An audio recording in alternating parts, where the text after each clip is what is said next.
By the time Quatermass and the Pit is broadcast, Nigel Kneale has already shown two ways authority can fail. First, by moving too fast. Then, by denying what it knows. In the third serial, he goes further. Here, authority does not simply hesitate or obstruct. It asserts itself confidently, arrogantly, and in doing so makes the situation far worse. This is the most complex and ambitious of the original Quatermass serials, and not because of its ideas about aliens or the past. It is complex because it shows what happens when institutions encounter history and insist on controlling it. The discovery at the centre of Quatermass and the Pit is, on the surface, archaeological. Something buried is uncovered. Specialists are called in. Departments arrive with overlapping claims of jurisdiction. From the start, authority is present and certain of itself. This is a crucial difference from the earlier serials. In the Quatermass experiment, institutions act blindly. In Quatermass 2, they defend themselves against disruption. Here, they believe they are fully entitled to manage the situation. They have ranks, they have protocols, they have confidence. And that confidence is lethal. Kneale structures the drama around a familiar modern assumption that the past is inert, that whatever is uncovered can be categorised, analysed, and contained without consequence. Science and the military both operate on that assumption. The object may be unusual, even unprecedented, but it is treated as something that can be handled within existing frameworks. Quatermass's role, once again, is to challenge that assumption. By this time, he is not simply fighting delay or denial, he is fighting certainty. The authorities involved are not paralysed, they are decisive. Orders are given, boundaries are drawn, control is asserted. And all of it is wrong. This is the most unsettling shift Kneale makes in the trilogy. Authority is no longer slow or evasive, it is active and disastrously so. The problem is not that institutions refuse to act, it is that they act according to assumptions that no longer apply. The past, in Quatermass and the Pit, is not passive. It is not something safely sealed beneath layers of time.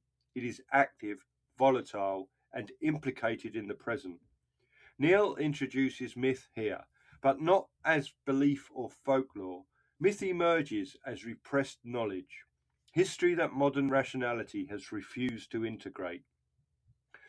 The story suggests that ancient fears, impulses, and collective memories are not gone.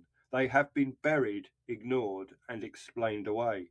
And when authority uncovers them, it has no language to deal with what it's found. This is where science, in Kneale's hands, becomes dangerous. Not because it seeks knowledge, but because it assumes knowledge confers control. The institutions involved treat discovery as entitlement. Once something is found, it is theirs to manage. No one asks whether they should proceed. No one considers whether excavation itself might be an act of provocation.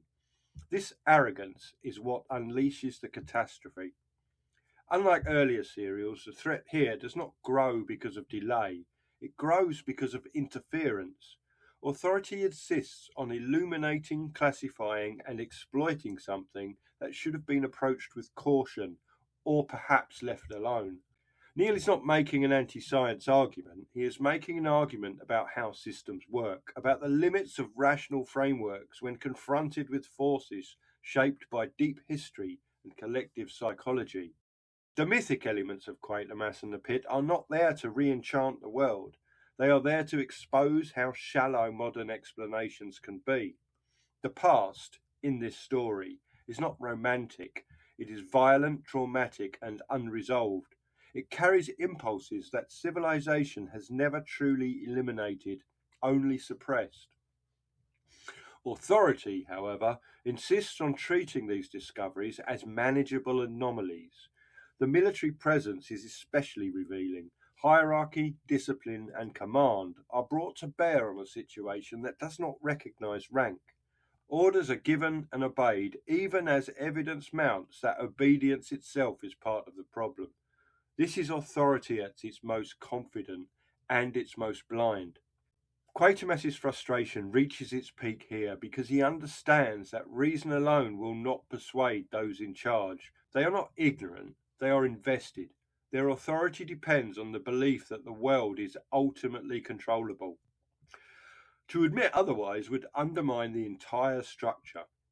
This is why the serial feels heavier than its predecessors. The stakes are no longer just physical destruction or infiltration, they are philosophical. What if modern institutions are fundamentally unprepared to deal with the deepest parts of human history? What if the past is not a closed chapter, but a force that still shapes behaviour? And what if authority, rather than protecting society from that force, actively amplifies it by refusing to acknowledge its nature? Quatermass and the Pit suggests that civilization rests on a fragile agreement to forget. Science, government, and the military all rely on that forgetting. They operate on the assumption that progress has replaced myth, superstition, and collective trauma. Kneale tears that assumption apart. The catastrophe here is not an invasion, it is an eruption. What has been buried returns, not because it wants to, but because it has been disturbed. And the system that disturbs it is incapable of recognizing its own role. This makes Quatermass and the Pit the most damning of the original trilogy. Authority is no longer simply slow or defensive, it is hubristic. It believes it understands the world. It believes it has outgrown the past. It believes control is permanent. The serial demonstrates methodically that none of this is true. When the crisis reaches its peak, the institutions involved are overwhelmed not by force, but by the collapse of their assumptions. The frameworks they rely on simply stop working. And once again, there is no comfort at the end. The damage is contained, but not resolved. The implications are too large to be absorbed. What has been revealed cannot be fully forgotten, but it will likely be ignored. That, too, is part of Kneale's bleak realism. Quatermass and the Pit does not argue that authority should be replaced by myth. It argues that authority must recognise the limits of its own rationality. The failure here is not superstition, it is certainty. By placing myth at the heart of the story, Kneale is not retreating from modern drama. He is expanding it. He is showing that television can grapple with history, psychology, and institutional arrogance all at once. This is the moment where the Quatermass project reaches its intellectual peak. After this, the question is no longer whether authority can fail. That has been decisively answered. The question becomes, what happens when authority survives its failures unchanged? That is a question Kneale will return to later in darker, quieter forms. But here, in Quatermass and the Pit, he delivers it at full scale. Authority does not save the world. It uncovers something it cannot control and refuses to admit it. That refusal, more than anything supernatural, is the true horror at the heart of the serial. And it is why this story still matters. And thanks very much for listening. I hope you enjoyed that. I have done quite a few Nigel Kneale shows on the channel. If you can't find them, there is a playlist that brings them all together. There are more coming. But thanks for listening, and I will be back on another day with another television show. Bye.